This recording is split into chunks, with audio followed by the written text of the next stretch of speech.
This week's episode is sponsored by Change. Change is the #1 mentoring program that teaches you e-commerce from scratch. Change has a real community with real results. I have been working with Ryan for many years now and have attended many of his events and retreats across the world and got to meet members and the amazing community of like-minded people. Ryan works with a lot of big names in the business world, helping them build online businesses and e-commerce.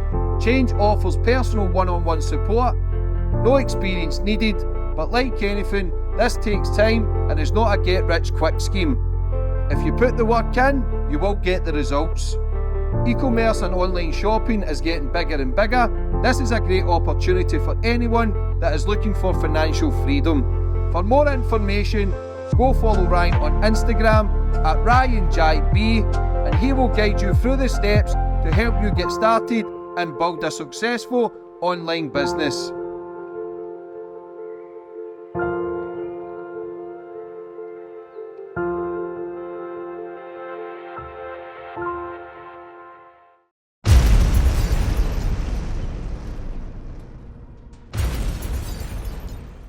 You can now follow me on all my social media platforms to find out who my latest guest will be.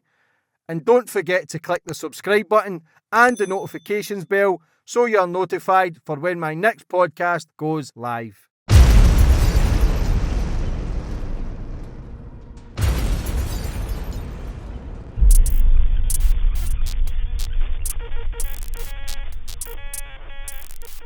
And boom, we're on. And today's guest, we've got Miah. How are we? I'm well. I'm chuffed to meet you, brother. I've been waiting. We've been chatting for a while, aren't we? And like these things when they happen, they just happen really quickly. So yeah. I'm pleased you made the time for me. You're doing a lot of great work exposing the grooming gangs, which we know now has been a massive cover up from Warrington, Telford, Rochdale, politicians involved, and it's not just a case of when people speaking out against this. For years, you're labelled racist or Islamophobic or whatever it is, but you are a Muslim man yourself, and like you've had many charges now. You've been took to court. You've been exposing the right stuff. You're a father as well. Yeah. From one daughter, I believe. One daughter. Yeah. Yeah. So listen, fair play. Keep doing the right thing. And like I say, these conversations are important to open people's eyes to show what is happening, not just in the UK but worldwide. But today we touch on the cover-ups in the UK. But first and foremost, how are you, brother? I'm okay. I'm through the worst of it, James. I think and there are anyone who's been on such a journey. It gets dark at some point because you start to doubt yourself. You start to question yourself, and then you realise how powerful these people are. How deep the corruption runs and what difference can one person make. And it takes you to a dark place, James. But once you get through that, I think it tests you. As a human being, it tests you and you find out what you're made of. And you come out the other end and these people can't touch us anymore. They can't touch me anymore. No matter what they say or what they do will make no difference. The truth is out. And what we have in this situation is... And I want to be clear right from the outset. They sold our children. They sold children for power. They sold children for votes. And then they covered it up. And they accused decent people, in the main working class people, decent working class people, for being racist and far right, for caring about children being dragged from school gates, gang raped, drugged up, and trafficked across the country. And this isn't one case. This is the industrial scale abuse of children, this nation's children. And we now know, they know, we forced it into the open. There's no going back for this country. There's no going back for this country. We forced it out into the open. And one of two things will happen, James. They will either silence people like me and people like you, or politicians will go to prison. That is the only end game here. It isn't just a case of lessons learned. I can't apologise for the past. Politicians will either go to prison for their complicity, or the likes of me and you will be silenced, either by being put in prison or someone will fake a suicide note for me. That's where this is going. Yeah, that's how dark and deep it is. I believe so, yeah. Before we get into everything, though, I always like to go back to the start with my guests, get more of a bit of understanding about you, where you grew up and how it all began. When I speak to people like you and I see, I read all of the comments on people's threads and stuff, you've got to understand how I predominantly identify myself. I identify myself as a working class. Before you look at my ethnicity or my religion, I identify by class because I was raised in a working class community. And my loyalty is to my people, is how I, is the way viewpoint of it. So I'm a working class man. I grew up in a small mill town on an estate filled with people from all sorts of backgrounds. And they defined how I see the world and where my loyalty is, where my responsibility is. And working class communities, I believe, very clearly see the difference between right and wrong. So if there's something wrong, you go and do something about it. If you speak out against it and you try and be the difference you can be for those who are unable to, the voiceless, the powerless, they're unable to be the change they want to see in the world. So that is really what's defined my entire life, and it's took me on a journey. And for 20 years or so, James, over 20 years, I was in many ways a person that the establishment, the government went to for advice and support. So I sat in rooms with successive prime ministers, various home secretaries, secretaries of state, travelled the world, worked across the world on behalf of our nation. And I came back home to a small northern town for two reasons. One was I'd had a child, I'd split up with a mother, I'd had a child, and I looked at myself in the mirror, James, like many men I think do, and I went, what sort of father do you want to be? Do you want to be an absent father that a child grows up with who knows nothing about who a father is, or do you want to take responsibility for who you are? So I decided I'd move closer to my daughter. So my daughter, from a baby, from a small age, knew who I was, and I was part of her life, and she was part of mine, and that's been a blessing, James. If I'm honest with you, the opportunity to do that. And I also moved back because my mother had been diagnosed terminally ill with cancer. She died 2 years ago. Sorry to hear that. And it was okay because we took care of her, and I wanted to be part of, I wanted to see things through properly. And so what I found myself was, I'm a bloke with all of these sets of skills and experiences, and I come back to a small northern town where people like me are rare. And what happened was, a friend of mine, the wife of a friend of mine, contacted me. Raja, I hear you back. Can you look at this for me? And it was a simple ask. The chairman of the local mosque, she claimed, was a convicted sex offender. My mosque, what would be, in terms of a mosque that my family funded and helped build, yeah? And I'm like, no, that can't be the case. Let me go and have a look. There's rules, James. There's rules in our country about safeguarding and all the rest of it. Of course, she was right. Of course, the council knew. Of course, the police knew. And of course, he was politically protected. I was outraged. For someone who believed that we take care of children, I was outraged, and I launched a campaign, and I helped remove him. But in removing him, I was exposed to a dark and sinister side of the community where I was raised, where people came after me. And they came after me to inflict violence on me because it suited them. The power structures of that community suited to have people like him in power. We got rid of him. And then I thought, okay, that's it. I've done the bit I was asked for. I was always a bit of an outsider, so it made no difference to me. A section of the community being angry with me, airing dirty laundry in public, as such. I was like, well, how else would you get rid of him? You all knew that the chairman is a sex offender, but because of his political links, he was deemed untouchable and he could do what he wanted. And a mother came to me. After she'd gone to the council, after she'd gone to the police. It then turned out that mosque had been secretly funded by the council. Again, something unlawful and illegal in our country. Councils aren't meant to do that. And in return for the funding, the mosque supplied postal votes to the Labour Party. So I exposed all of that, but I thought, okay, it's done with. I can get on with my life. And a man kept contacting me. He passed last year. A man called Warren Bates, former miner, proper working class guy, ex-Labour Party guy, came up through the unions. He was working in the mines when he was 12 or 13 years old. Complete nutcase, but lovable, a lovable nutcase. And I didn't know him. And he kept mithering me. And I remember another friend of mine who'd served with them. They both served as counsellors together. Said, Roger, will you please go and see this guy? He's now starting to phone me up, saying, how does he get hold of you? And I remember the first day I went to see Warren Bates. I dropped off my daughter for her first day in school. Her first ever day in school, this small thing, crying, not wanting to let go of your hand. I dropped her off in school, got in the car, and drove the half an hour or so it takes me to get to one of the outlying sort of areas of Oldham called Failsworth. Sat in this lunatic's living room. He offered me for breakfast. It's like breakfast in 9:30. He said, you can have a water or a beer. And I'm looking at him laughing. Oh, I'd like a coffee, please. I got a glass of water. And he pulled out a dossier files.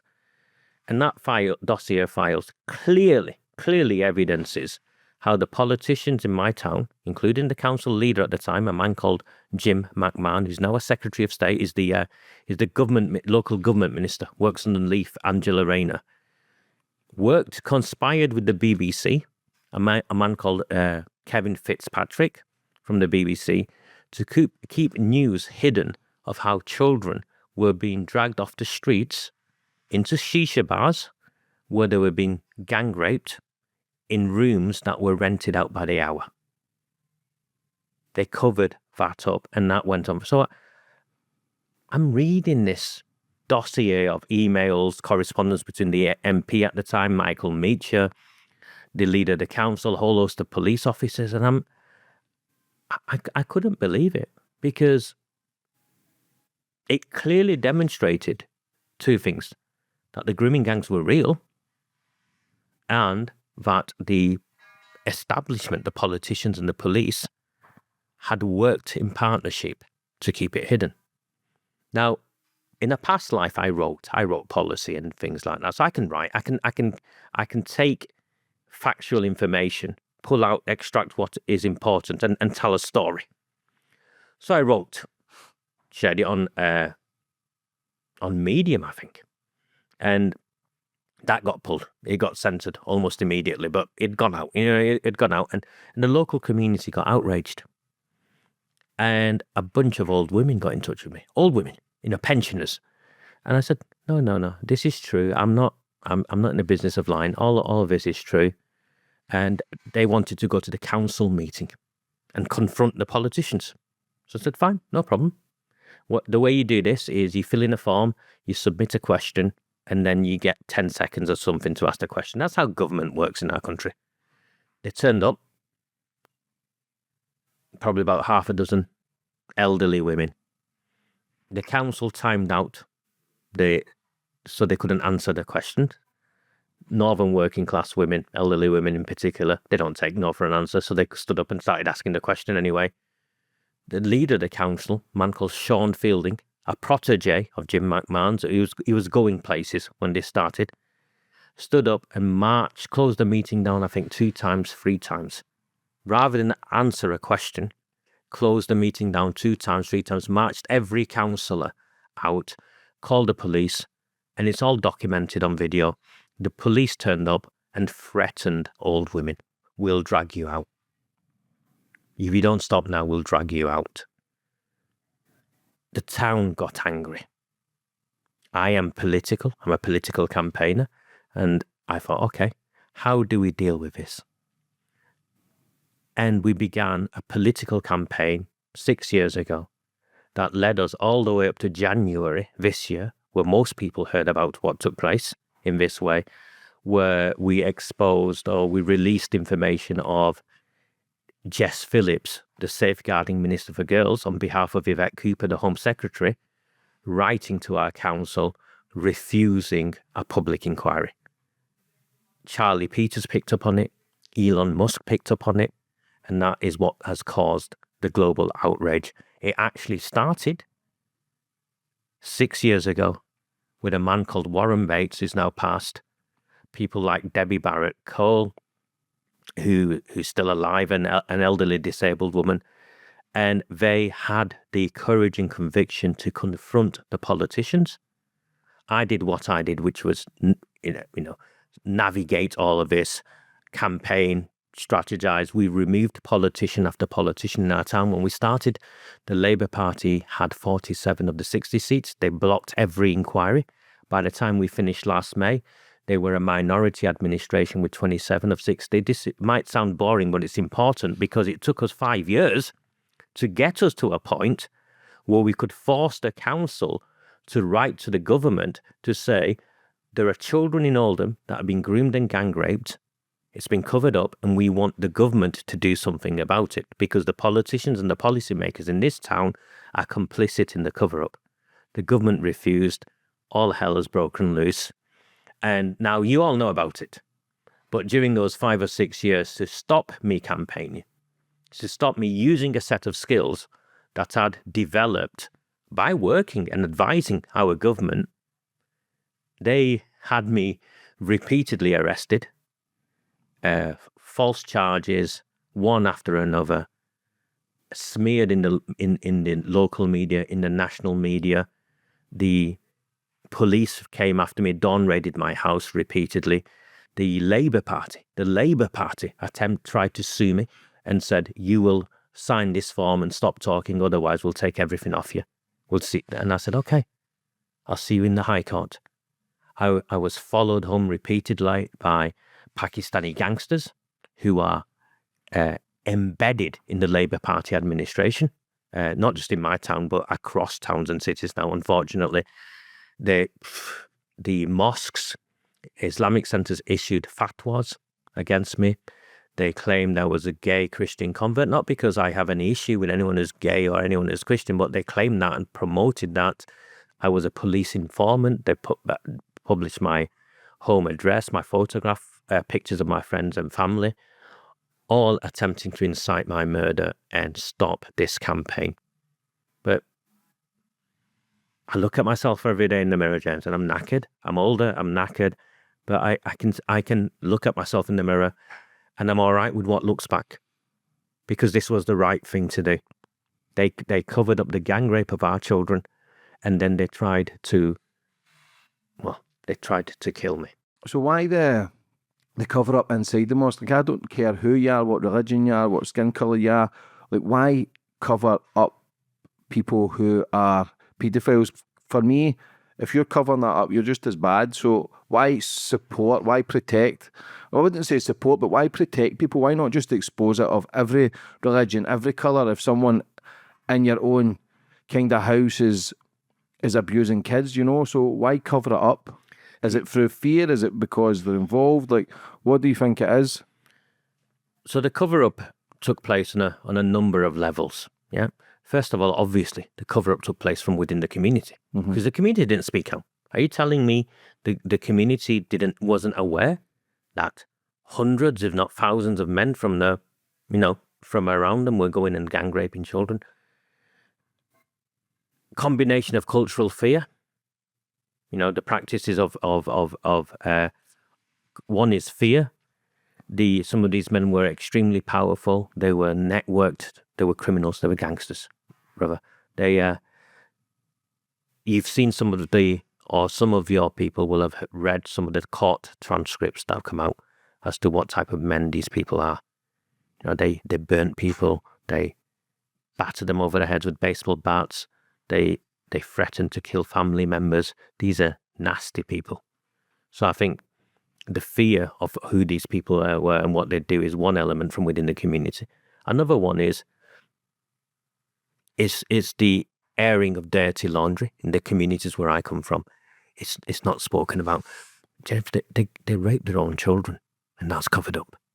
The notion of shame is very real in the place I come from, in the communities I come from. So there's that factor as well. So in the communities themselves, these men were powerful, they were criminal, and also the cultural notions of shame played a feature.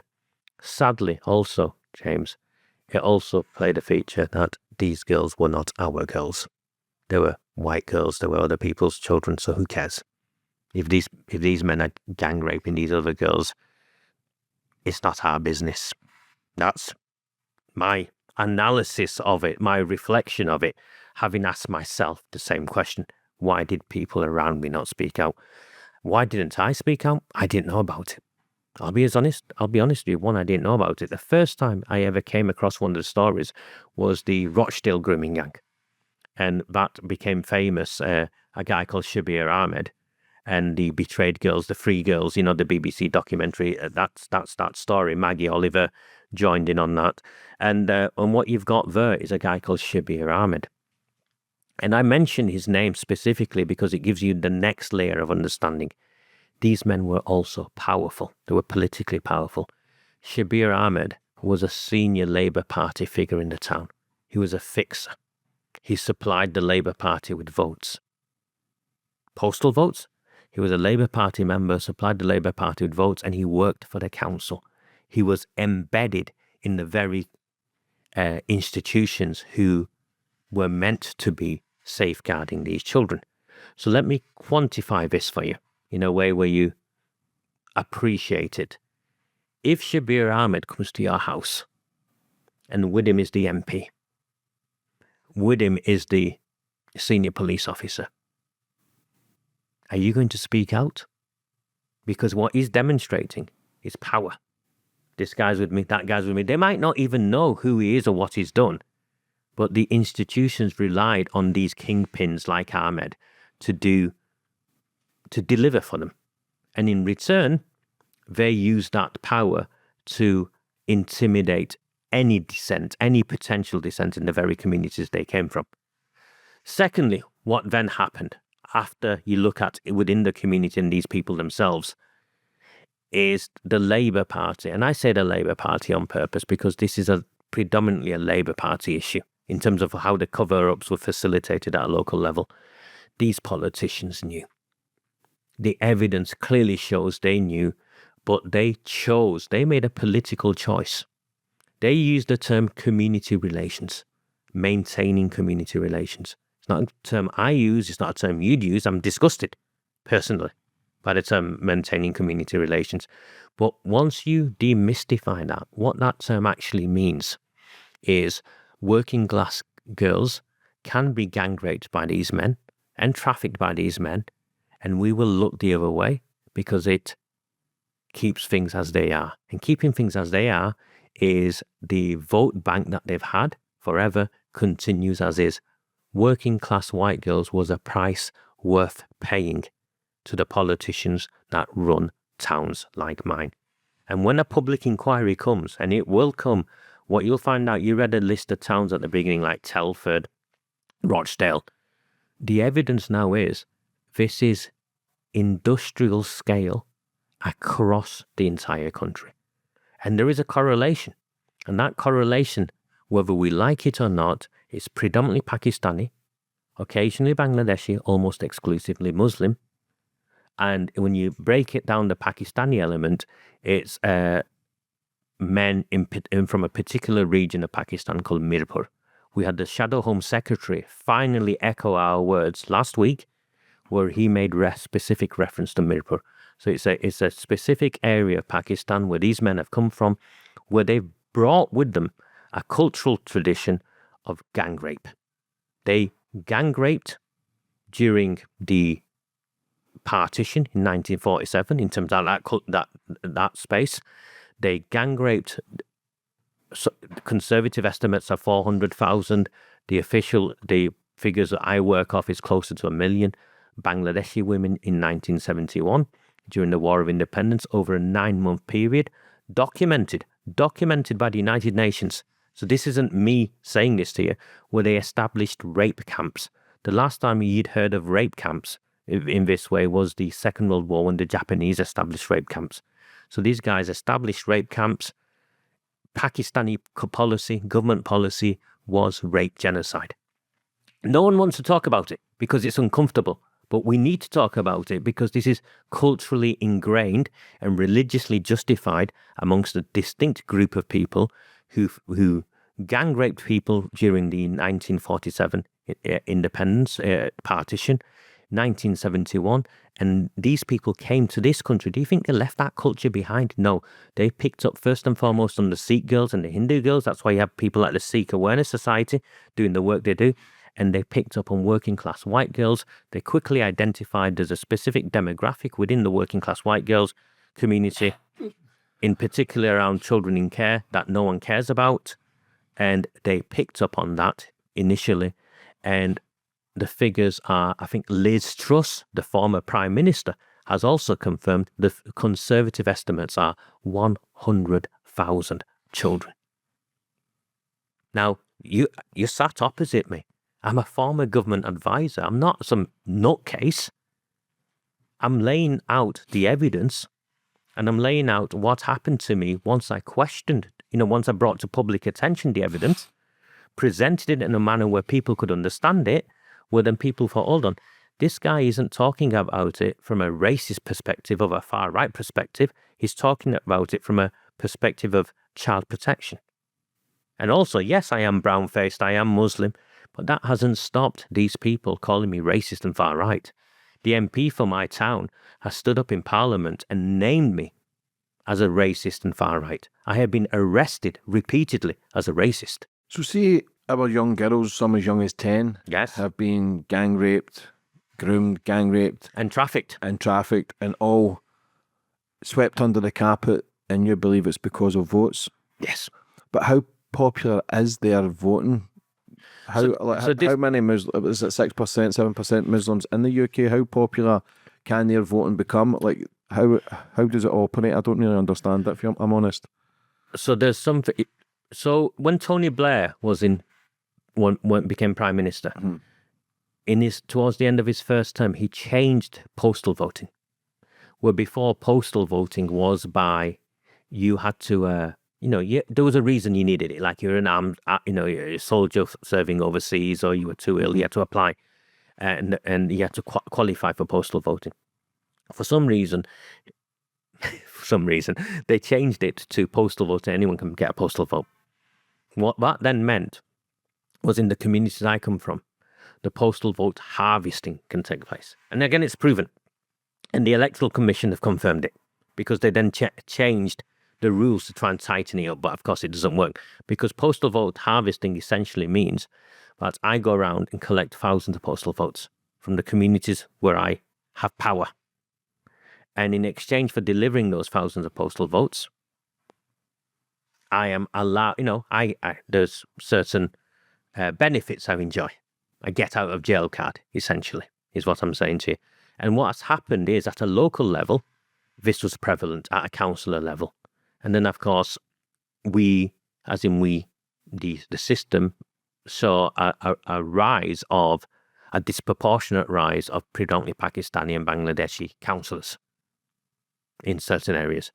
Working class white communities had, over a period of time, become politically disengaged. So even though the numbers were small, the voting numbers were high. So it skews it, yeah? It doesn't matter if 70% of a constituency is white and working class, if only 10% of that vote. If 30% of the Muslim, of that community is Muslim, but all of them vote, do you see straight away how much power that voting bloc has? So it's postal vote harvesting is what took place, complete, proven, and the harvesting was done by the same criminal networks that ran the heroin trade, and now has been exposed of also running the child trafficking trade. It's one and the same. I describe them as clans, because they operate on a clan-based structure. So it's the families. One will be embedded in the mosque, one will be embedded in the council as a councillor, one will be embedded as a businessman, one will be embedded, as an outright gangster, heroin dealer, and they'll operate on a clan-based system, not too dissimilar to the mafia or 1930s Chicago. If you want to try and understand it as a comparative as to how powerful they are, there was, in the most recent general election, there was a Muslim Vote webpage created around the Gaza campaign, yeah? And they worked out themselves that they hold the sway in just under 100 constituencies. We only have just over 600. So if the Muslim bloc vote hold the sway in 15 to 20% of our parliamentary seats, do you see where this is going? Where it started and it's growing, and you want to look at demographics, you'll see that that community is growing at a rate far more than the established white communities in those areas. And I'm not saying this to scare you, James. I'm just simply laying out the evidence as to how powerful these people are. And the Labour Party for a long time have tapped into this. And again, this is evidence now because there's a former MP from Rochdale called Simon Danchuk, who was the Rochdale MP, who's now come out on record, after all this has come out, in January, after it all came out, he's come out on record. You'll find it in the Telegraph. He's done interviews on Sky with a former MP for Rochdale, confirms that he was warned off talking about the grooming gangs because it would cost the Labour Party votes. And he was warned off by a man called Tony Lloyd, who's now dead. He was the former, he was most recently the MP for Rochdale, but before that he was the Police and Crime Commissioner for Greater Manchester. So when the Police and Crime Commissioner tells an MP not to say anything, this is a cover-up of a type never before seen in this country. How long has it been going on? My estimation, in the grooming and gang rape of children in this way from this community, at least 30 years, 40 years. And it's all been getting covered up all because of votes? Two reasons. First and foremost, earlier on, the cover-up was the fear of being branded racist. So the frontline staff who wanted to say something or didn't say something were too scared. In the 90s and stuff, you can see the political correctness culture was far stronger than it is now. We question it now, but back then you wouldn't question it in that way, and the training was well that way. So the VAT that was part of the facilitation of the reason for the cover-up for a period.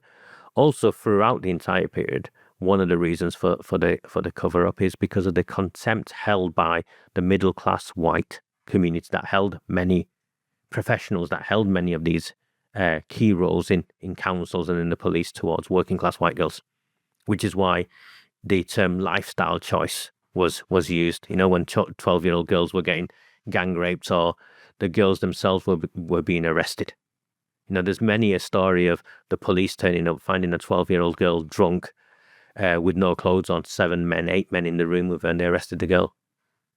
It's the cultural contempt towards white working class communities, one reason. Two, the fear of being branded racist.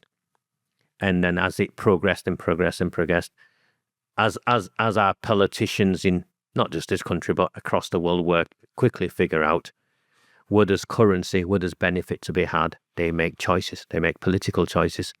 And I think my reflection on this, James, is very much that they lose, if they ever had a moral compass, they lose that moral compass in the pursuit of power or in the protection of power, which is why it led to a place where we now are, where these people falsified evidence and attempted to have me imprisoned. Why do they only target young white girls? Why is it not Muslim? What's the method behind it? Is it more sinister? Yeah, there's two things. One is they did target the Muslim girls, but culturally in those communities, those within their own families and it was covered up, 100% covered up. I'll share a story with you. I don't think I shared it with anyone else. So one of the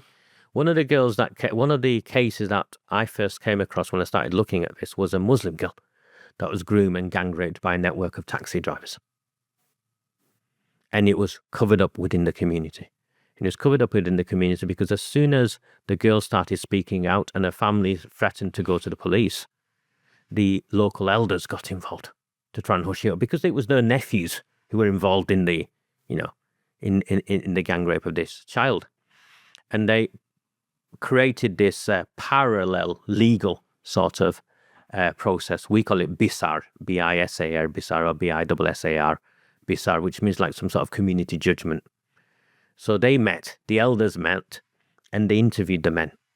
because first of all, they wanted to confirm it was true. By this point, the girl was pregnant. She was 13 or 14. She was pregnant.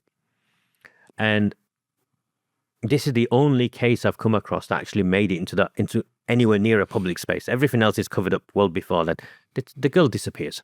She goes and gets married to someone. That's what takes place. Because of that notion of shame, we have very much in those communities. But they each testified, and it collapsed. The defense collapsed when one of them, under pressure, said words to the effect of, "The child can't be mine. When I took my turn, I wore a condom." This is the community itself. And do you know what the judgment was? It wasn't go to the police, because this man had no power to go to the police. Because if the father went to the police, his entire family would be ostracized from the community, and his daughter would be branded as some sort of slut, because the blame would be on the child. They arranged for her to get married to someone, even though she'd been raped and she was, this child was she was pregnant, and they paid the father off by buying him a car. It's crazy, yeah? But this is the cultural notion of what took place. A man called Shabir Ahmed, again, I go back to Shabir Ahmed, the ringleader of the Rochdale grooming gang. They called him Daddy. The only reason he got caught, so we are clear, the only reason he got caught was because his daughters were the ones who kept going back to the police. He didn't get caught because he was gang raping and trafficking white girls. He got caught because his daughters kept going back to the police, in particular his older daughter was concerned of how, after she'd been abused, how her younger sister would be abused. So the police threw up 9 times, they let him go, whilst children were going and begging them for intervention because one had been raped repeatedly by a father, the younger one, and then these children now. So you understand how powerful these people are. These 2 children, the police have removed from the community. They're in protective custody with new identities and all of that. So that is what they're trying to keep a lid on. But why protect? Well, surely as a police officer, if you go to a house and a young kid is screaming and crying about being abused by her father, surely they would take a more duty of care. Do they go to the senior officers and ask them, and they say, "Listen, don't report it"? How? I don't understand how police can let it fly under the radar. Because these are politically protected individuals because of the status they enjoy in the community and the votes they supply to the politicians. That's what it keeps going back to. There's a guy who came after me, notorious local gangster by the name of Irish Jimmy, came after me. The leader of Oldham Council, a woman called Arood Shah now, she also is the chair of the Constitutional Committee, the National Constitutional Committee of the Labour Party. She had a picture took with Rachel Reeves, the Chancellor of the Exchequer, last week. So this is a powerful individual, yeah? Leader of the council. She campaigns with this guy called Irish Jimmy, hangs off his arm. There's some relationship there. She describes him as her childhood friend. This man is a convicted heroin dealer and is the getaway driver of the cop killer Dale Cregan. These relationships are in the open, James. And as to the links between the gangsters and the politicians in the towns I come from. When she won her first council seat, she celebrated with a red Labour Party rosette with a man called Zia Hussain. Zia Hussain was convicted for kidnap and torture. This is how the politics in the places where I come from operate. The gangsters have infiltrated these political parties, and the Labour Party, who first thought they could control this, are now blackmailed by them, and they're in bed with them. It's too interwoven. So that's what's took place. So when the police go and say to the senior officers, we need to charge these people for crimes, someone higher up has a conversation with someone else higher up, and it disappears. And time after time after time, the same has happened. It's still happening now. There's case after case that I know of where it's disappeared just like that. There's a notorious individual in my town, a community source of mine leaked me information. I know he's been arrested and is put on remand for rape and human trafficking. The police won't issue a statement as to who he is because of his connections, and the local newspapers daren't ask any questions. That's how corrupt this is. and I know you struggle to understand it, because I kept asking myself how, and the only conclusion I can get to is every safeguarding process, every system that we meant to have to protect our democracy has failed. In this case, and the cover-up and the cover-up and the cover-up has got bigger and bigger and bigger. And now you've got the Justice Secretary. So we're clear, the Justice Secretary, Pakistani woman, Shabana Mahmood, Birmingham MP. She only, I think a couple of weeks ago, has come out with in an interview where she made reference to there's a reckoning coming. There's a reckoning coming. That's the Justice Secretary of this country. A Labour Party minister sits two seats away from Keir Starmer, the Prime Minister. They are desperate to keep a lid on this and hope it'll go away. And they're desperate to try and contain this in such a way where you still believe it's a far-right narrative, or you believe that we focus on one element without focusing on all of the elements. And that's probably what I try and bring, is say, okay, we need to look at the perpetrators and the motives. Racially motivated, religiously justified. We need to look at how our multicultural society has failed because we've ignored these crimes, because it happened to a demographic of white working class girls, and we thought that it's a price worth paying for this fictitious multicultural utopia that we want to promote. That's clearly failed, in my opinion. And I'm a product of multiculturalism, but I look around and it's clearly failed. And then you've sadly got politicians who are neck deep in the cover-up. They were involved. They conspired. And to give you some context, and when we first down, I'm laughing because they've been trying to censor me in one way or another for the last 6 years. I have no hesitation in naming names. In my town, where this started with, was a man called Jim McMahon. He was the leader of the council at the time. He now is the local government minister, neck deep in the cover-up. Alongside him, part of his team was a man called Carl Marsden. Carl Marsden was the head of communications. He managed the narrative with the BBC and contained all the stories. All the emails have been leaked. He celebrated keeping this out of the news. He kept it out of the news with a man called Kevin Fitzpatrick from the BBC, Northwest political correspondent, who agreed to hide it because of his relationship with McMahon, and he didn't want his friendship to suffer. It then later transpires that Kevin Fitzpatrick's father, a man called Joe Fitzpatrick, was a senior Labour Party politician himself. Carl Marsden's wife, a woman called Dawn Marsden, who worked at the Oldham Chronicle at the time, who were partners of covering this up, she now works for Angela Rayner, the Deputy Prime Minister. This, if you drew strings and put photographs up, you'd see the web and the cover-up. Andy Burnham, King of the North, Greater Manchester Mayor, neck deep in the cover-up. He commissioned what he calls an assurance review to investigate what took place, tried to front it up. We exposed his assurance review as a cover-up. His two experts, so-called experts, have run away and quit on him. And he's now backtracked and said his assurance review is limited. At the time, he was saying there's nothing to see here. We've done our job. This is just an industrial scale cover-up of the type this country has never seen before. You talk about religiously justified. What does that mean? Justifying the grooming and raping of young kids? 3 reasons. First and foremost, the clerics who religiously justify this, again come from that narrow Pakistani space that justified the gang raping of the Hindus and then the gang raping of the Bangladeshis as inferior. So the idea that if you're not Muslim or less than Muslim, if you're an infidel, if you're a kuffar, is the phrase that these men use, dirty kuffar, then you can do whatever you want to, right? First and foremost. Secondly, where does it say this? This is what they say. I'm not saying where does it say this. This is what is it in the Quran or anything? Or is that no, not in the way that they present it, right? But again, there are challenges within the Muslim faith. People say to me, "Well, Raj, you're a Muslim. How can you stand by this?" I can't stand by any of this.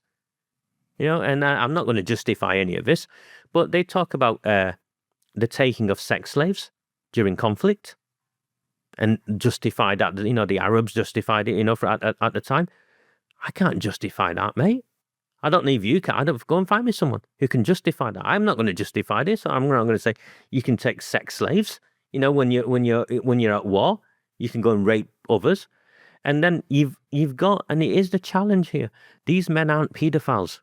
You need to get that past you. People need to understand these aren't paedophiles in the way that white paedophile gangs operate, because these men do not see these children as children. From the places where they come from, a 9-year-old, a 10-year-old, a 11-year-old is fair game, and they don't care, because it's in Iraq, I think a couple of months ago, they changed the law where a 9-year-old can now be married. And this is where I say this again, James, and I get stick for it from people in the communities I come from, but the truth is the truth. And my experiences are shaped by my world, my position is shaped by my experiences and what I've seen. All cultures are not the same. These cultures are alien to us. The belief that you can marry a 9-year-old, show me that. Find me anyone who'll agree with that. So you're struggling with these people straight away. Find me anywhere where it says you can take a sex slave. Find me anywhere where you believe that because you consider someone to be of a different faith to you, they are inferior to you, and therefore you can act and behave in a manner where you treat them as subhuman. Because those beliefs are not the beliefs of the society that I was born and raised in. And they shouldn't be. And we don't tolerate that. If these were views, I spent a chunk of my life as an anti-racist, as a trained anti-racist. And we would go into communities and say, just because someone is different to you, you can't have prejudices against them. And it was predominantly white working class communities we educated to say, actually, no, we've got to find that humanity and a commonality, and we've got to find a way of living together. And these are some of the prejudices you have towards some groups. This country, the establishment, won't go into the Pakistani communities, won't go into the Muslim communities and challenge any of the prejudices and beliefs that are counter to our norms. They won't do it. And it's wrong. Yeah, I think, listen, there's a lot of racism against the working class white man. Yes, but agreed. we can't say anything without being homophobic, transphobic, whatever sort of phobic.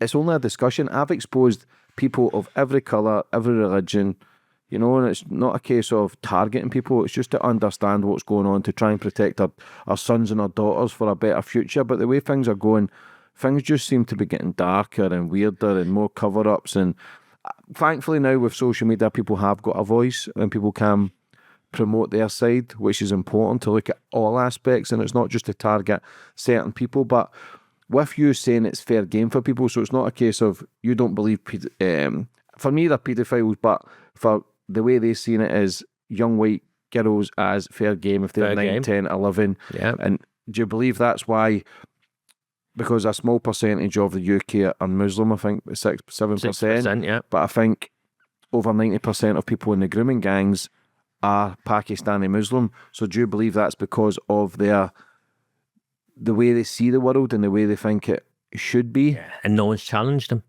They've got away with. They've done this in the formation of Pakistan in 1947. They did this.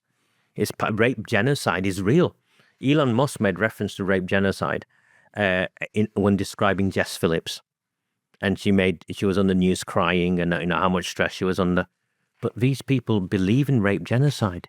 These people believe in using rape as a method of war to eliminate another group of people. They've done it against the Hindus, they've done it against the Sikhs, they've done it against the Bangladeshis, and I'm sorry, mate, the white working class to them is just another, demographic in the journey of the barbarity. And you won't challenge it. No one you've now got government ministers. Take Tahir Ali, for instance, is an MP. Yeah, somewhere in Birmingham.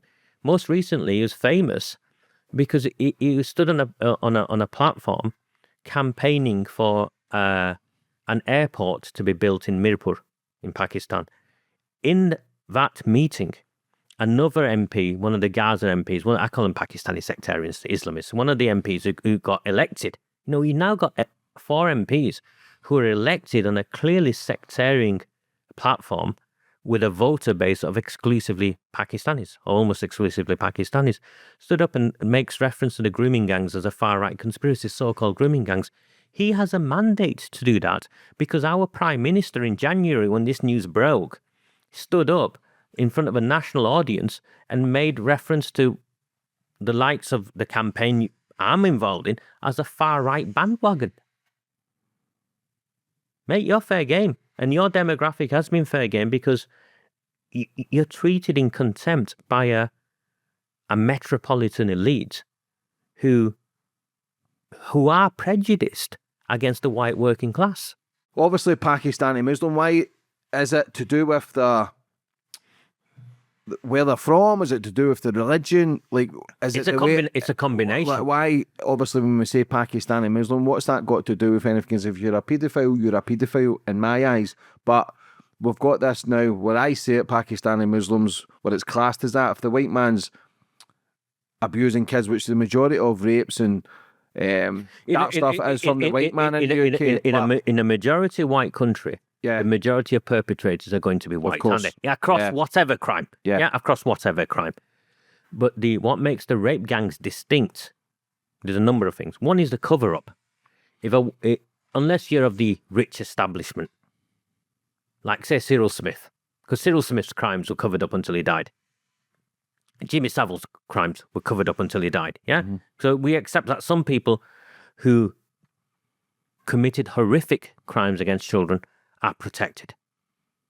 We accept that. Yes. So it's a given fact, yeah? So Definitely. We accept the notion of political protection exists. Mm-hmm. Proven. That same political protection now has been transferred to this demographic. So you've got to say, why? Why has this protection now been transferred to this demographic? What value do they have? The only value they have is, one, is votes, and two, because you've covered up for them already, and you've covered up for them again, and now you've backed yourself into a corner. You can't say or do the right thing, because what you'll expose will be all of your mates around you who are part of the cover-up and complicit. Because I'm clear, the cover-up, those involved in the cover-up, are just as culpable as those responsible for the crime. And I think the majority of people will see it that way. If you're tasked to protect children, if you're a police officer, if you're a social worker, if you're a politician in charge of something, and you think, hold on, this isn't worth doing because it's going to cause me issues, then you've committed a crime. Now you've now got, I'd say, at least half a dozen prominent Labour Party MPs, powerful people, who are neck deep in the cover-up, backed against the wall, desperately trying to manage this. You got Yvette Cooper involved, the Home Secretary, trying to push this, kick it into the long grass and say, we don't need a national inquiry. I go to this place. If you want to argue with me that there isn't an issue in the Pakistani community, if you want to argue with me that there isn't a way in which Islam has been skewed or presented in a way that's justified these horrific crimes, if you want to argue against that, then let's look at it. Surely we need to look at it. It's what we do in any other setting. Would gather the evidence. Is there a correlation?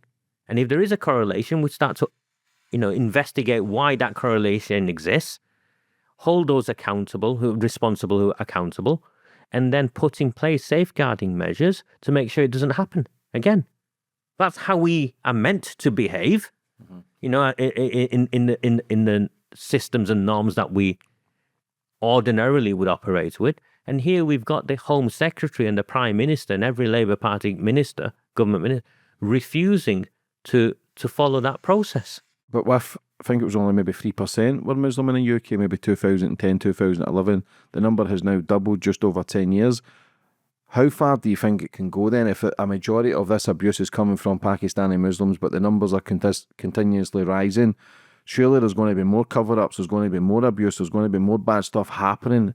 Is it something that can be fixed because the wheels are now in motion, or can things really change if people speak out against it? Because now there just seems so much unrest, there seems so much cover up, there seems so much, it just doesn't seem, it's not sitting right with people in the UK now.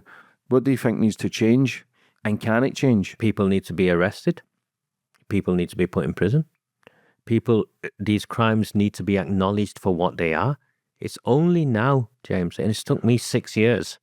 Yeah, it took me 6 years to help get it this far. Only now do we see in Parliament MPs standing up and saying predominantly Pakistani. If you and I had this conversation 10 years ago, both you and I would be arrested and convicted as racists. So things are changing, but we've got to get this over the line. And the only way we'll get this over the line is with a public inquiry, a national inquiry, which will then see the perpetrators confirmed. How many children, it's not a difficult question to ask, how many children does the state know of that were groomed and gang raped? Because they know, yeah? How many perpetrators? What is the ethnic backgrounds of the perpetrators? What is the ethnic background of the children? Were these racially motivated crimes? Were they religiously justified? All these things I tell you, I have got to those conclusions from the evidence I have been able to get hold of. Court transcripts. They're convicted. These Pakistani men are convicted. Mate, as they're being led away from the dock, they start shouting, Allahu Akbar. God is great. What on earth has this got to do with God being great? Well, if you believe what they're saying, well, they're saying they had religious justification for gang raping these children. Surely we then need to have the conversations to say, okay, where are they getting this religious justification from? And as a government, as a state, how do we legislate against it? How do we protect? How do we safeguard? And it takes us to an uncomfortable place. But what I say to everyone who sits down and speaks to me is, we have an opportunity as reasonable people to try and direct where this goes. And if we don't do it, as you say, people are getting angrier and angrier and angrier, what will happen is it'll erupt and no one will have control over it, and then the violence and what takes place will be indiscriminate. Are these people born this way, or is it a certain culture or the religion that's guiding them down to think this way? Like, I don't think anyone's born this way. I think it's the culturally conditioned to believe this way. Being groomed themselves? Yeah, to believe that white girls are inferior, that other demographic groups are less than them. This is, and we keep hearing people say Pakistani, Pakistani, Pakistani. It is a problem. From the communities they come from the places they come from, it's a clan-based structure, and which means that they protect each other no matter what, because the clan comes first. And then what you've got is a very extreme form of Islam that backs on through Afghanistan and the Taliban and stuff, so you're talking about those sort of regions, and a very negative opinion of women within their own communities as well as the external, and a contempt for our way of life here. And you've got parallel systems, and it's been left unchecked. What you're describing is something that's been left unchecked because no one's dared challenge it, and those who have challenged it have sadly challenged it perhaps through a racial lens or a racist lens, and that meant other people have shied away from addressing it because I don't want to be branded racist. Yeah, far right. That's understandable as well, because obviously when Tobin Robinson was exposing it 10 years ago, he was classed as far right, extremist, racist, and everyone then was too scared to speak out. But from a Muslim man yourself who's speaking out, I think it gives it more weight. I think so. And then not just a Muslim man who speaks out, someone who comes from a policy world, someone who comes from a political campaigning world. So I spent 20 years of my life in counter-extremism. Let's be clear as to who I am and what I've done. And I can explain things, I can reason. And I'm not promoting violence. I have no criminal record.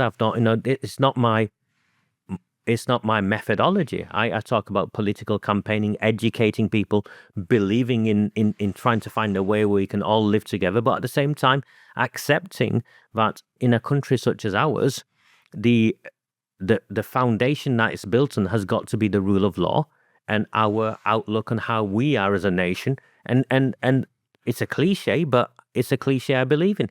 We're a liberal Western democracy.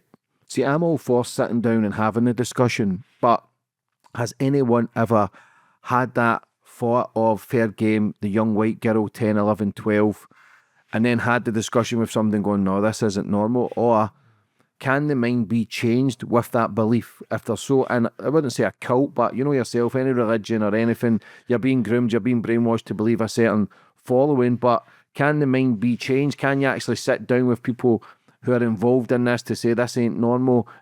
Or are they just going to always believe it and always promote it where they won't change? The people I speak to from the communities I come from, we have those conversations every day, and more people are coming around to ask our viewpoint. But we're doing it on our own, and we're doing it against, very powerful people. And the government should be doing this.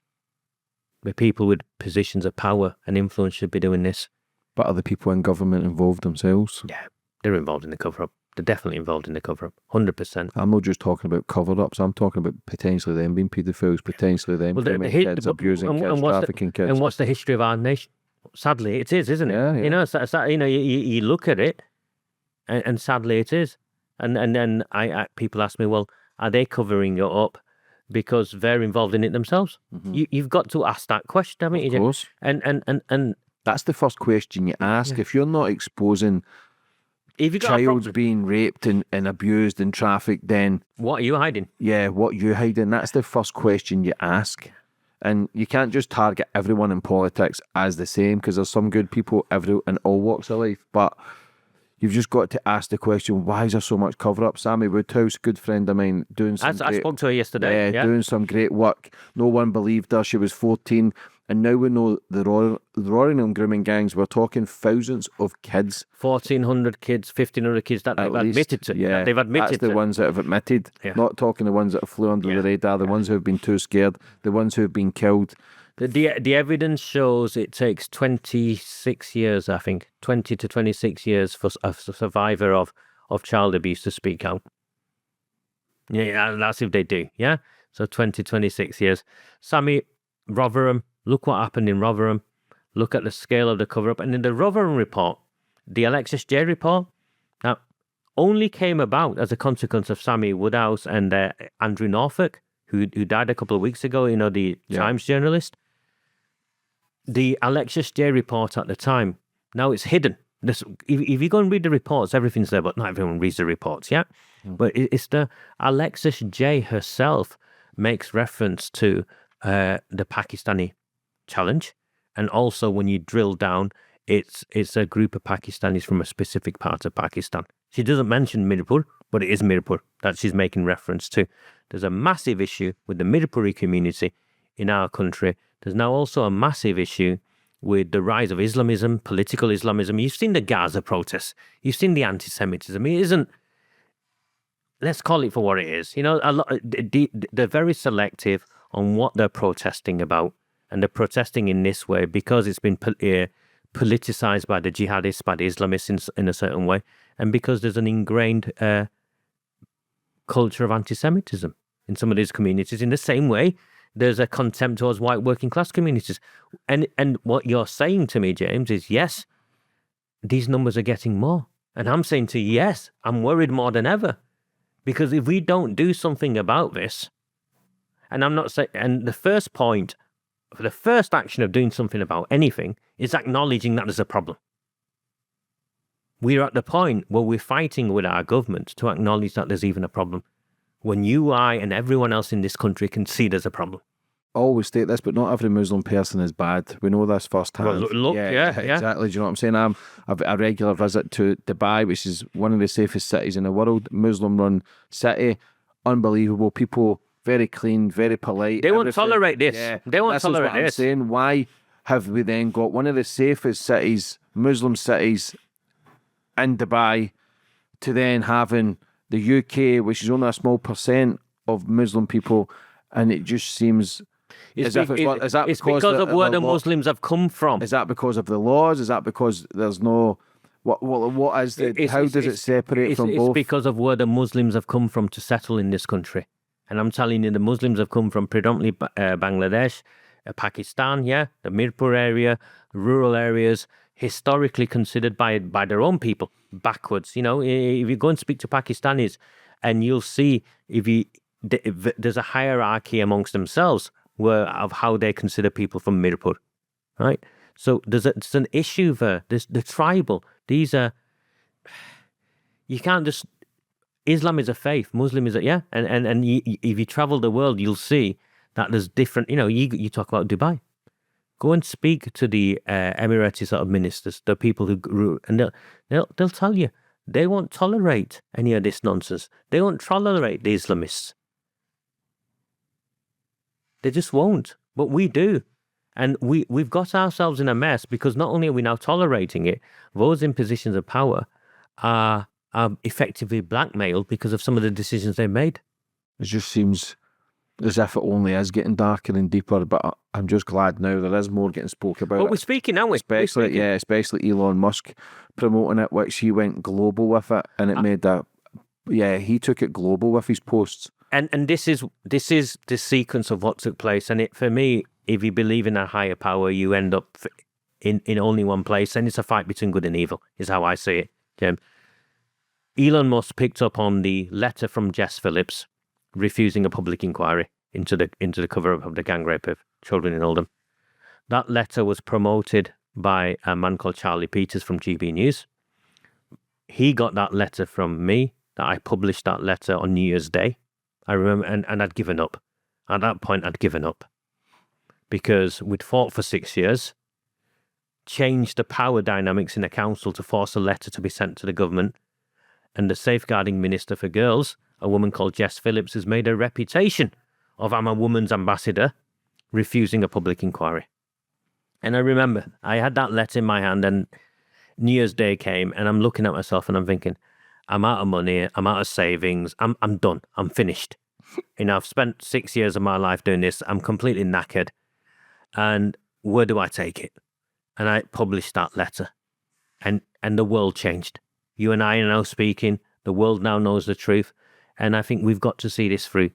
In Parliament now, as a consequence of Elon Musk, as a consequence of Elon Musk and what he did, in Parliament now, we are forcing vote after vote for a national inquiry. Politicians are speaking out, they're reading the transcripts of what was done to these children.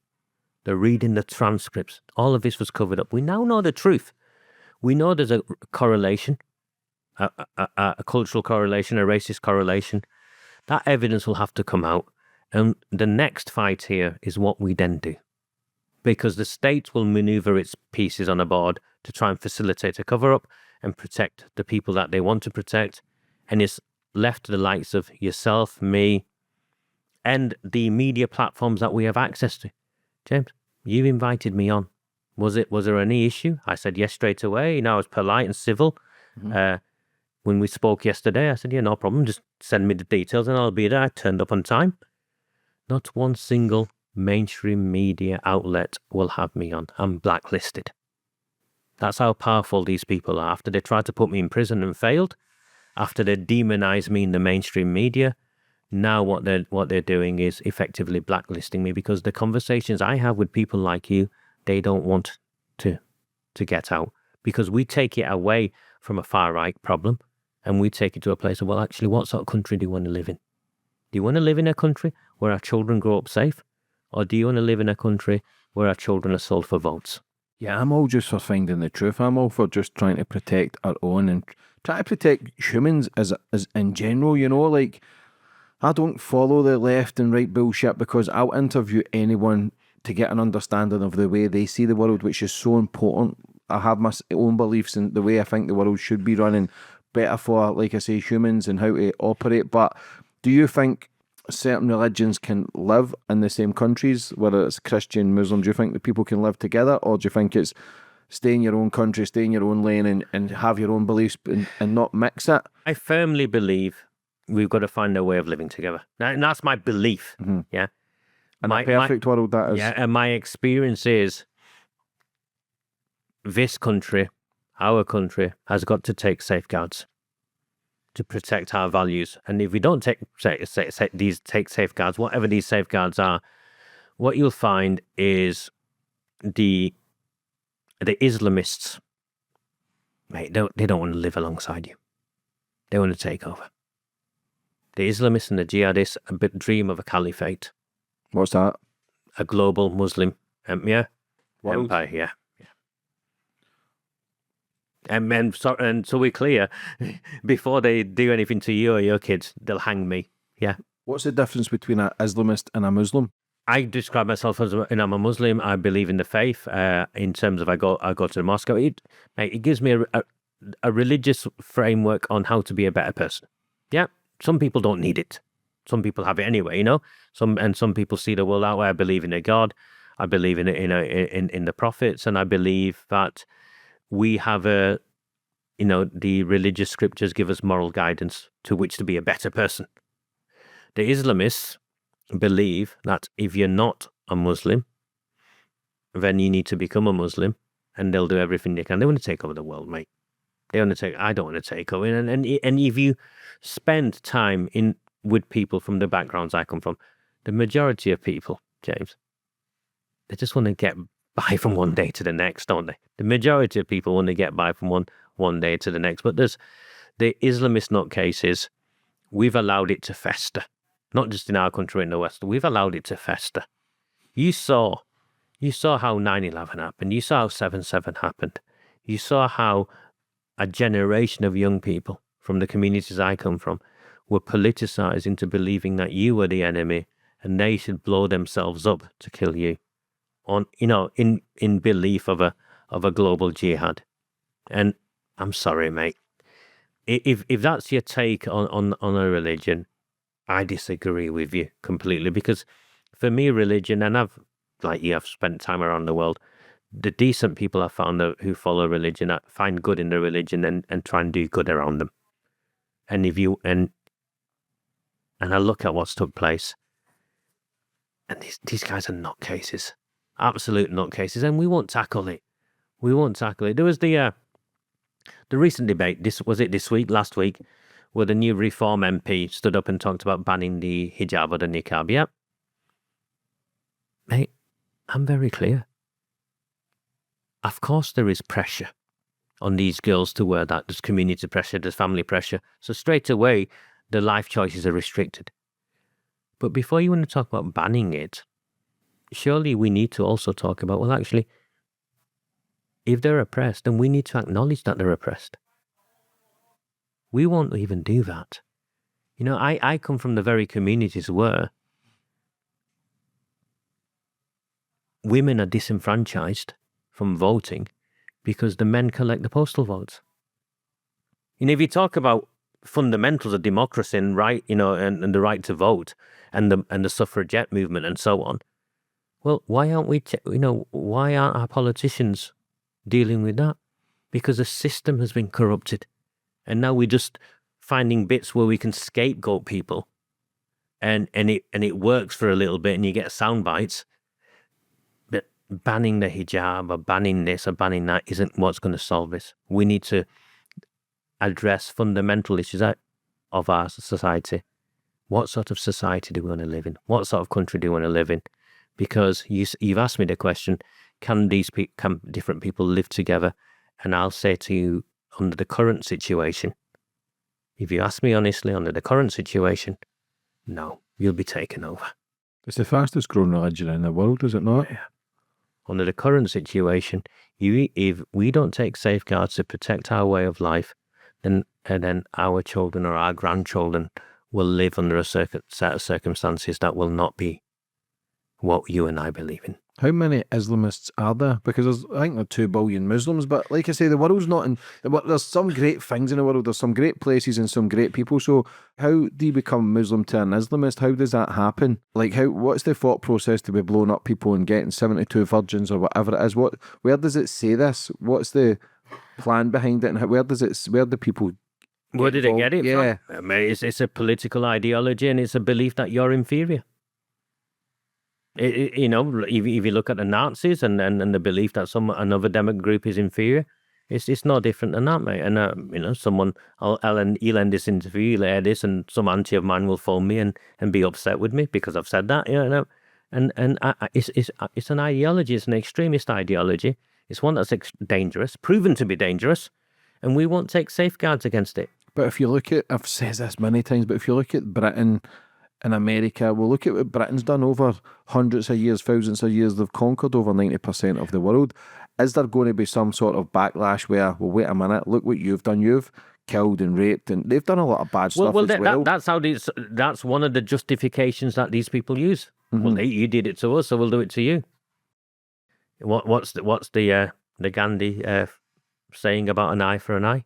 Yeah, but you can, like I say, I'm a Scotsman, but I still love my people in Scotland, England, Ireland, Northern Ireland.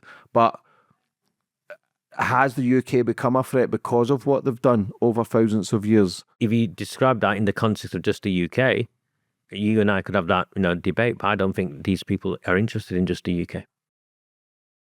Look what's happening in Germany. But the Christian community is still a massive community as well, with, I think, over 2 billion. I think it's still the number one. So to really take over the world with one religion, I don't see it possible for anyone. They don't see it that way, do they? They see it as a battle of the ages. Yeah. And if you look at some of those who, fundamentalist Christians, they talk about the end of days in the same way, and I don't agree with any of them, in terms of the way around the end of days are coming in this, and we're going to win, and one side is on the side of right and the other side is going to burn in hell.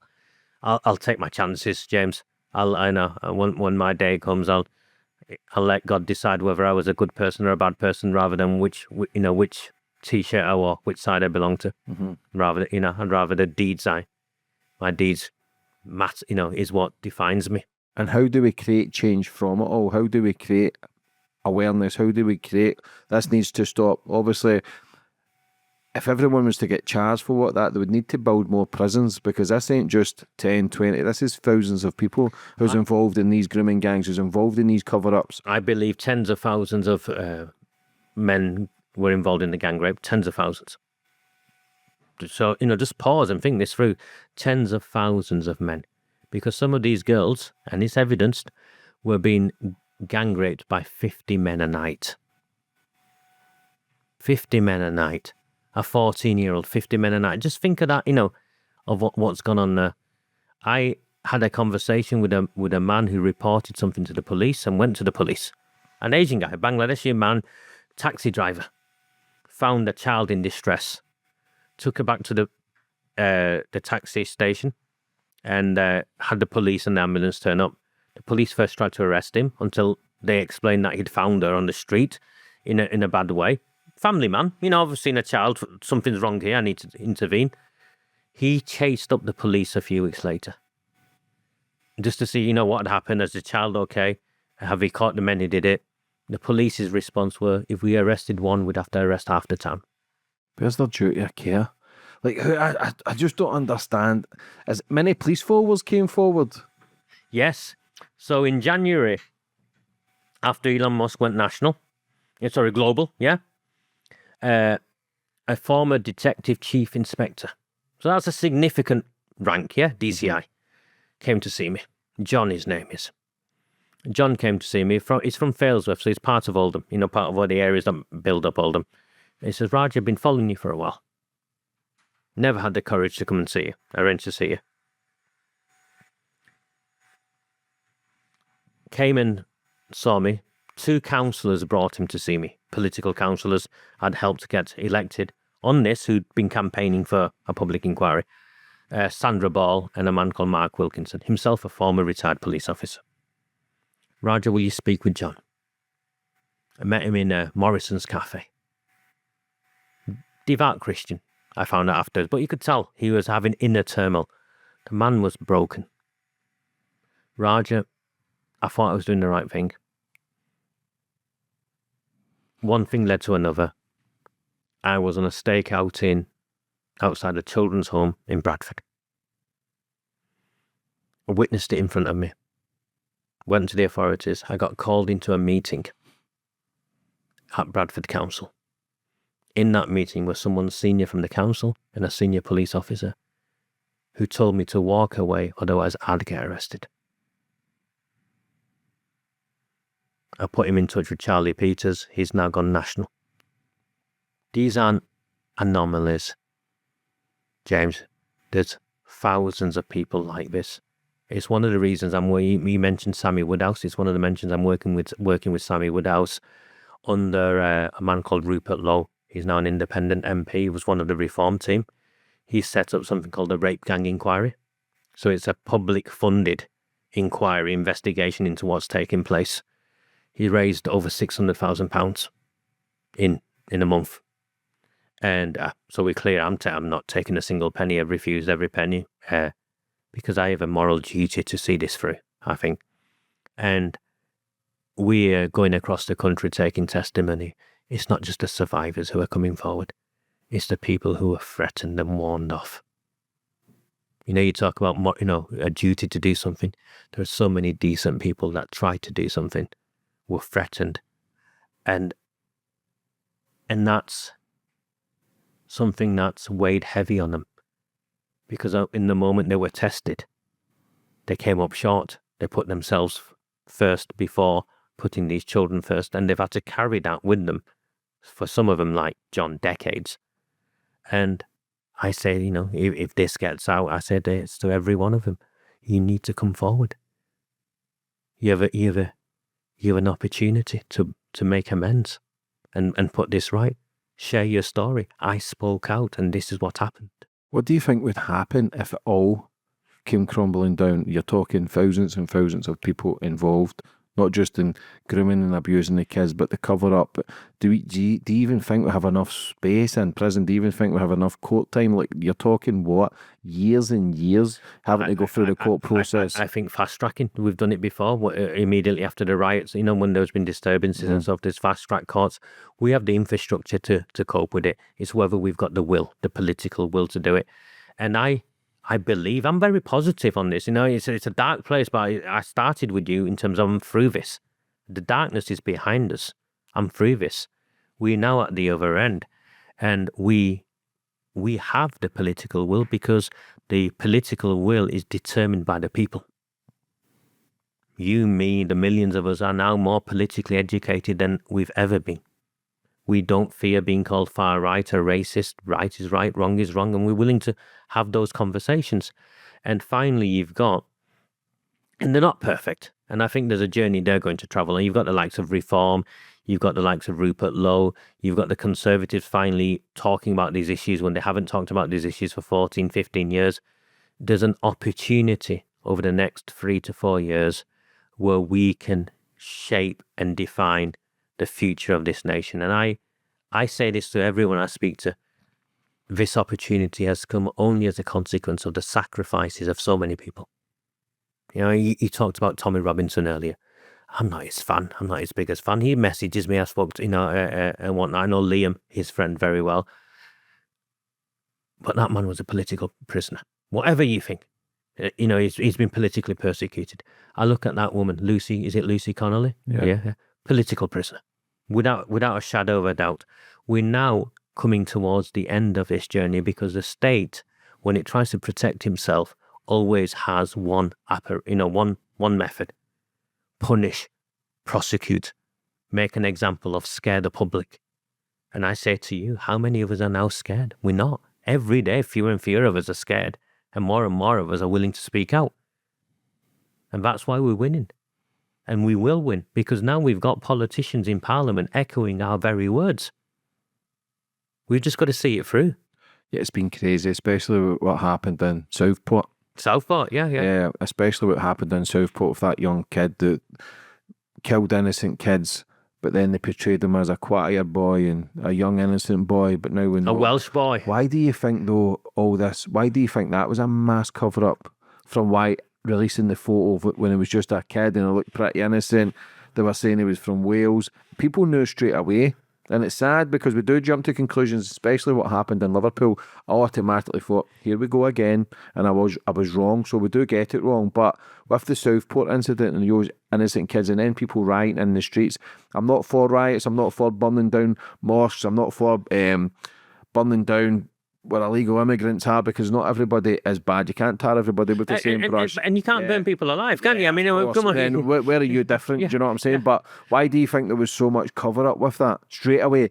And how long? Because surely a Prime Minister, they must get information within minutes, hours. When I spent time working in that world, the Home Secretary's briefed almost immediately. Yeah, I'd imagine so, yeah. The Home Secretary's briefed almost immediately, so they knew.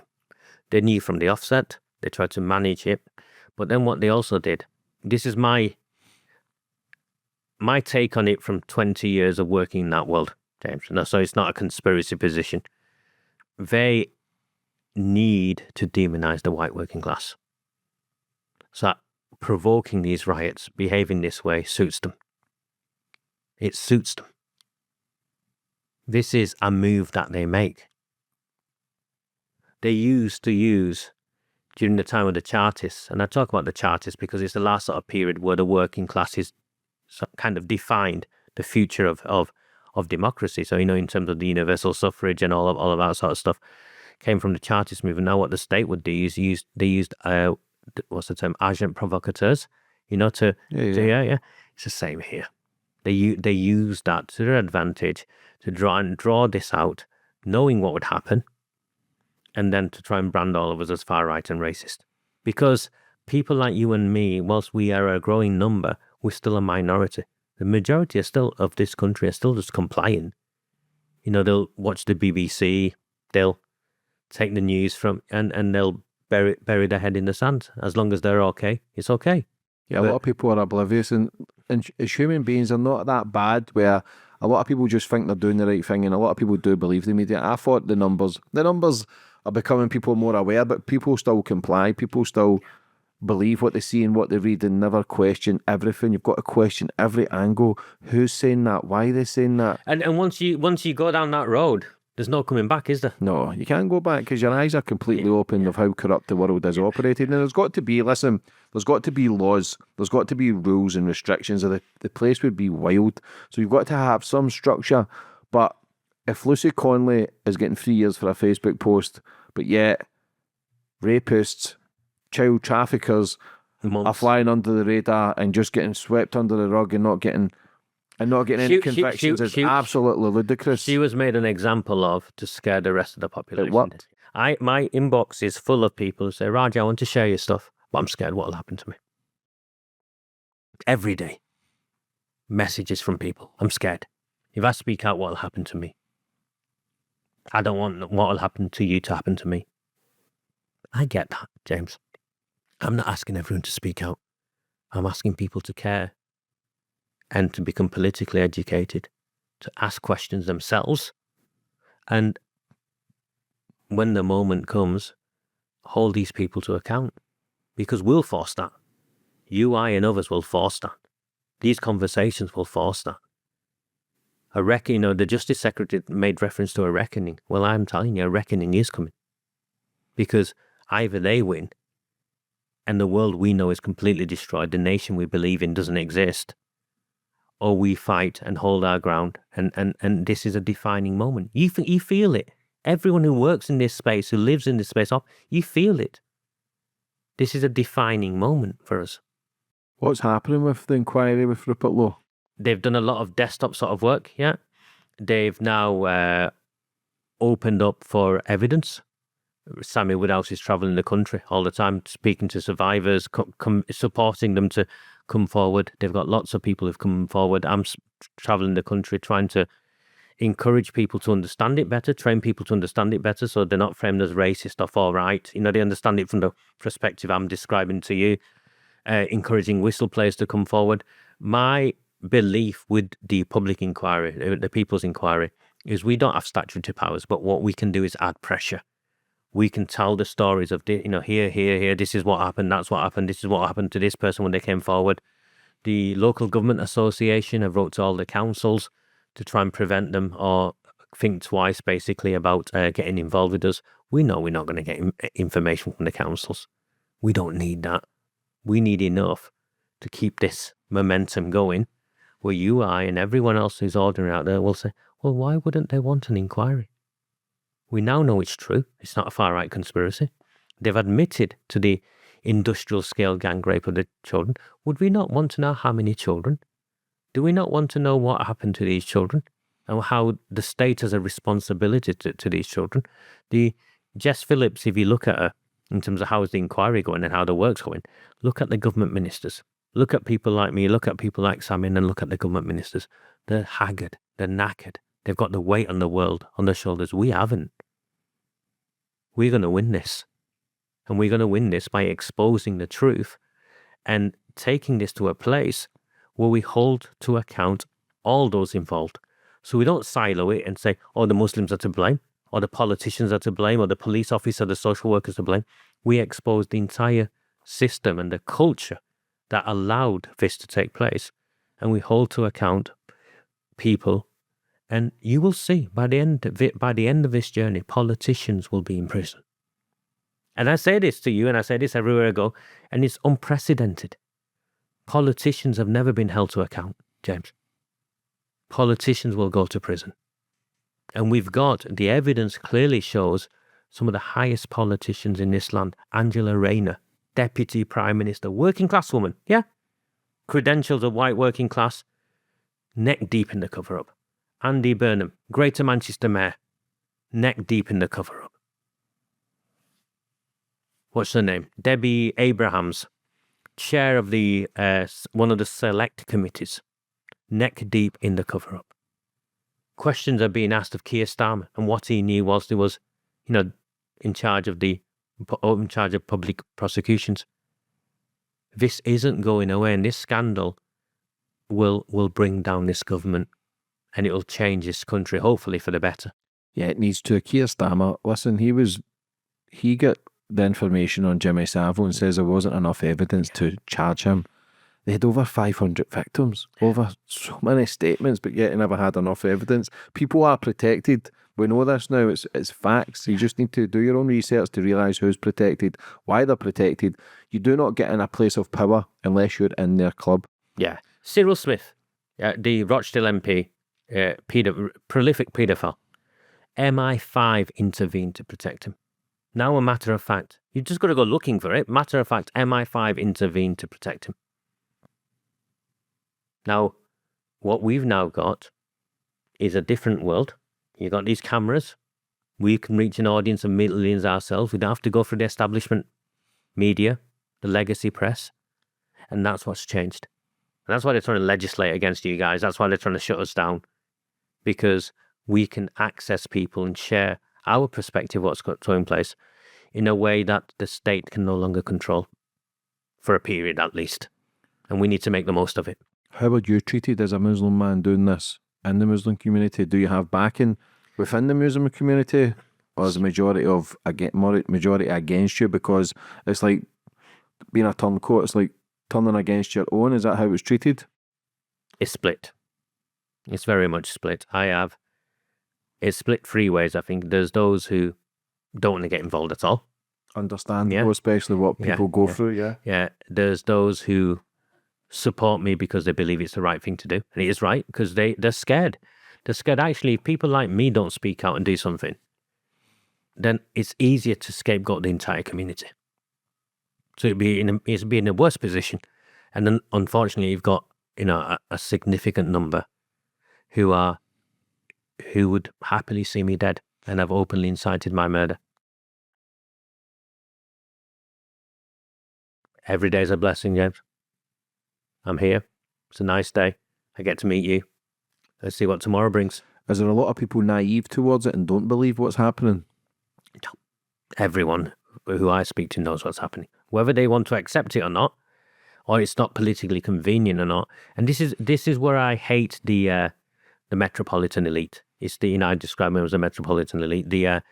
In the place of Manchester, in the greater Manchester areas, I come from, like Didsbury and Charlton. Those who've done well for themselves and like to think they're better than, they hate this. They're not in denial, but they want it covered up because it turns upside down their worldview. Where is the places? Obviously, we've got Rochdale, Telford. Where other places have got massive cover-ups? Yvette Cooper, the Home Secretary, gave evidence at the Home Affairs Select Committee last week. And from that, they'd got evidence from 43 police forces across the country. There was a senior police officer on Newsnight last week with some survivors where she tried to, manage the conversation and failed miserably. What they've admitted to is evidence across all 43 police forces in the country. That's not me saying it. That's the Home Secretary and senior police officers on Newsnight confirming that this exists across the entire country. And the evidence I'm aware of is that these girls were trafficked across the entire country. Was some of these coppers not charged as well, though? Maggie Oliver has confirmed that Greater Manchester Police contacted her while she was a serving police officer because she'd put in a number plate with one of the survivors, and that number plate had been flagged of one of the perpetrators. The number plate had been flagged on some internal system, confirming, and she'd got a phone call confirming that that individual was a police officer. We know that there were police officers involved. Not a single police officer has been prosecuted. They've covered it up. Police officers were members of the grooming gangs. Were they white? No, they were Pakistani. The ones we know of were Pakistani. There are white police officers who were involved. Rotherham, I think. There's some ongoing cases. If they ever get to court, who knows? But I got the impression from reading the information that I was provided with, they took full advantage of joining in and also making some money on the side of the gangs. What about people who are involved in politics, who are Muslim, or mayors in their community where are Muslim? So what about, do you think that helps with kind of putting things under the radar?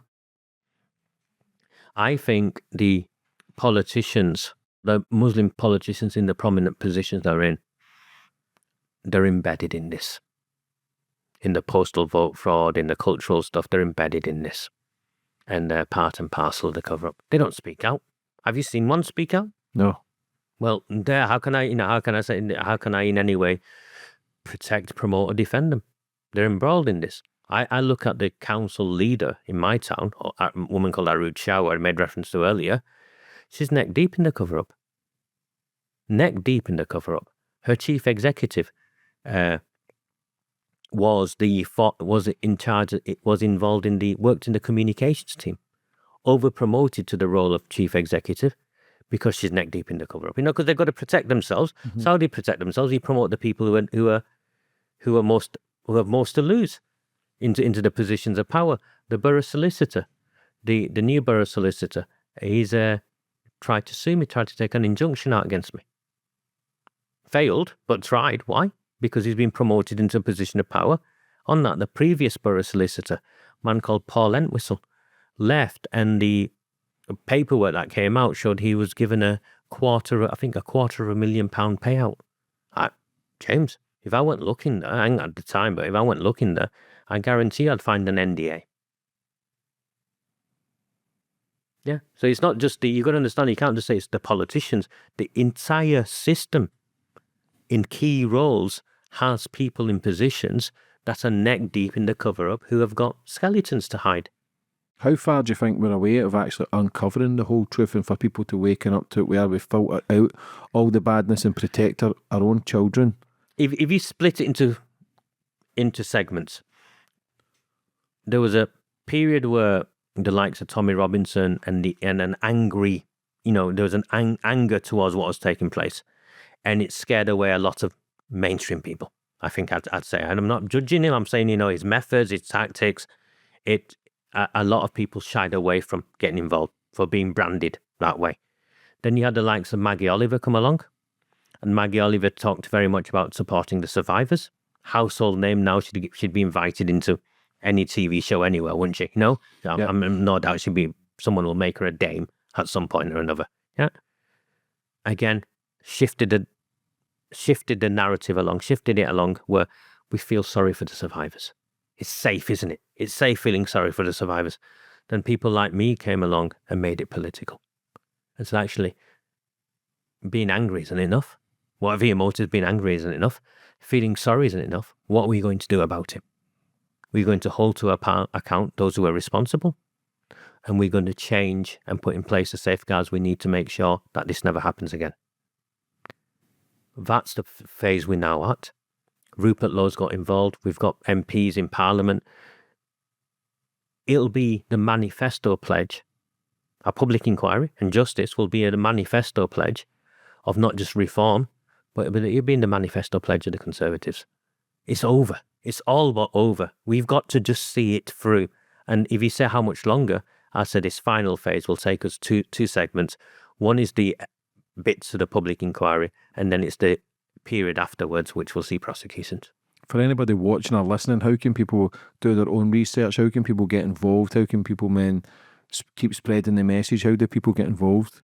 The webpage I run is called Red Wall and the Rabble. They called us Rabble. So we took the name, and owned it. So redwallandtherabble.co.uk, completely free. All of my work is completely free. I leave it to people to support me if they want to or not. I'm past it, James, and I've got to a point in life where I am where I am, and I genuinely believe this is a fight between good and evil, and I've got this far. So we'll see it through. We'll see it through. So Red Wall and the Rabble. I'm on X. I'm on Facebook. I'm on all other places, but YouTube, forever censored, forever dragged in and out of courts. But here I am, and you decide. The people who are listening decide. Is this man deluded? Is he a liar? Is he an extremist? Or is he what he says he is? Someone who cares about the net country he lives in and wants my daughter to grow up in a better place. Where do you go forward for the future with it all? Personally, I think at some point I will stand again. I'll have to join a political party and I'll stand. You've got to be I genuinely believe you've got to be the difference. You've got to put yourself out there. You've got to be the difference. You've got to be the difference you want to see in the world. And if I believe the political system is corrupt and there are corrupt politicians, then I need to put myself forward to help change that. Whether I win or not, I don't know. Whether any party will have me or not, I don't know. But I think that's where it's going for me in the next probably 4 years. But up to them, I've got a campaign to be part of.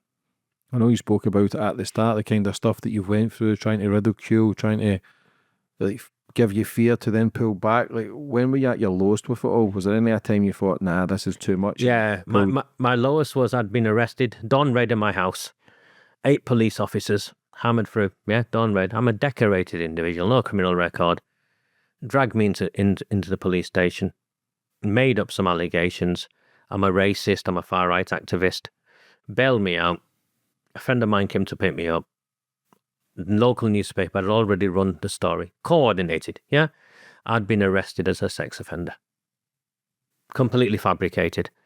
And I'm on my way to pick my daughter up from school. I'm waiting in the playground. And I'm on the verge of tears because everyone's looking, because everyone now knows, And I'm thinking, they've now not just arrested me, but they've worked with the newspaper to portray me as a potential sex offender, as a child sex offender, and picking my daughter up from school. And this is where I believe there's a higher power. A gentleman tapped me on my shoulder, and his daughter went to the same class as mine. It turned out he was a barrister. They said, I can help you. And the reason they failed is because of that interaction. And at every point in this journey, in a low point, something's happened. Elon Musk got involved. You and I are speaking. Do you see? And this is why I genuinely believe this is a fight between good and evil. And we will win. You've got to believe if it's a fight between good and evil, then we have to win. For anybody watching that's maybe in a life struggle right now, who's maybe trying to speak out against the grain, what advice would you have for them? Get in touch with us. We'll help. We're here to help. There are more of us now than there have ever been. And we believe you. For so long you've been told not, you're lying, you're exaggerating. No, we believe you.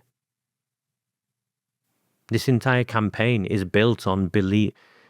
We failed children because we didn't believe them, or we chose not to believe them, or that they didn't matter. It's not that we just don't believe you. We believe you and you matter. Would you like to finish up on anything else, brother? Just thank you. Thank you so much. Thank you. If it wasn't for people like you, James, this would never have got out. this would, and I don't mean that to flatter you in any way or whatsoever, but there's a small team of people, and you're one of them, and the stories you tell, the platform you have, makes a massive difference. And I'm grateful. I'll be eternally grateful. Thank you. Well, thank you as well. Keep up the good work. And like I say, it's just to keep open-minded, trying to get answers. I'm a father. I make mistakes as well, but I don't try and take sides.